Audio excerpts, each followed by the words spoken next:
നമസ്കാരം. സ്പോർട് കിക്കിന്റെ പുതിയൊരു വീഡിയോയിലേക്ക് ഏവർക്കും സ്വാഗതം.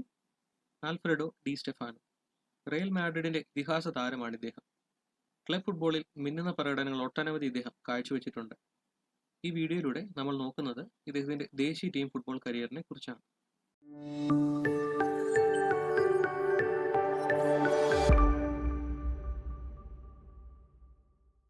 അർജന്റീനയ്ക്ക് വേണ്ടിയിട്ടാണ് ഇദ്ദേഹം ദേശീയ ടീം ഫുട്ബോൾ കളിച്ചു തുടങ്ങുന്നത്.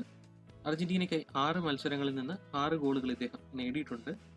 എന്നാൽ 1950 ചില പ്രശ്നങ്ങൾ മൂലം അർജന്റീനിയൻ ദേശീയ ടീമിനെ FIFA വിലക്കുകയുണ്ടായി.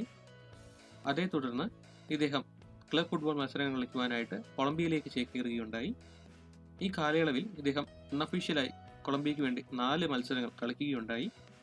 Combined 11 of Colombian league എന്ന പേരിലായിരുന്നു ആ ടീം ഇറങ്ങിയതെങ്കിലും ടെക്നിക്കലി അത് കൊളംബിയൻ ദേശീയ ടീമിന്റെ മത്സരങ്ങൾ തന്നെയായിരുന്നു. എന്നാൽ കൊളംബിയൻ ദേശീയ ടീമിനെ പ്രതിനിധീകരിക്കുവാനായിട്ടുള്ള യോഗ്യത ഡി സ്റ്റെഫാനോയ്ക്കില്ലായിരുന്നു. ഇത്തരത്തിൽ ദേശീയ ടീമിനെ പ്രതിനിധീകരിക്കുന്നതിനെ കുറിച്ചുള്ള ഒരു വീഡിയോ നമ്മൾ നേരത്തെ ചെയ്തിട്ടുണ്ട്. ആ വീഡിയോ കാണുവാൻ താല്പര്യമുള്ളവർക്ക് ഇവിടെ ലിങ്ക് അവൈലബിൾ ആണ്. അദ്ദേഹത്തിന് കൊളംബിയൻ പാസ്പോർട്ട് ഇല്ലാത്തതിനെ തുടർന്ന് ഫിഫ അദ്ദേഹത്തിന് ദേശീയ ടീം ഫുട്ബോൾ കളിക്കുന്നതിൽ നിന്ന് ബാൻ ചെയ്യുകയുണ്ടായി. എന്നാൽ പിന്നീട് ഇദ്ദേഹം റയൽ മാഡ്രിഡിലേക്ക് ചേക്കേറുകയുണ്ടായി. റയൽ മാഡ്രിഡിൽ ഇദ്ദേഹം കളിച്ചു തുടങ്ങി. ഇദ്ദേഹത്തിന് സ്പെയിൻ പൗരത്വം ലഭിക്കുകയുണ്ടായി.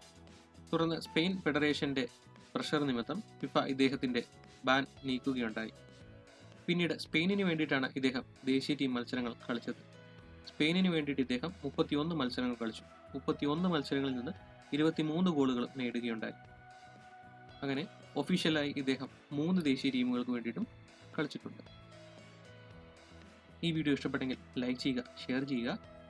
കൂടാതെ ഇതുപോലെ കൂടുതൽ കണ്ടന്റുകൾ നിങ്ങൾ കാണുവാൻ താല്പര്യപ്പെടുന്നുണ്ടെങ്കിൽ ഈ ചാനൽ സബ്സ്ക്രൈബ് ചെയ്യുക.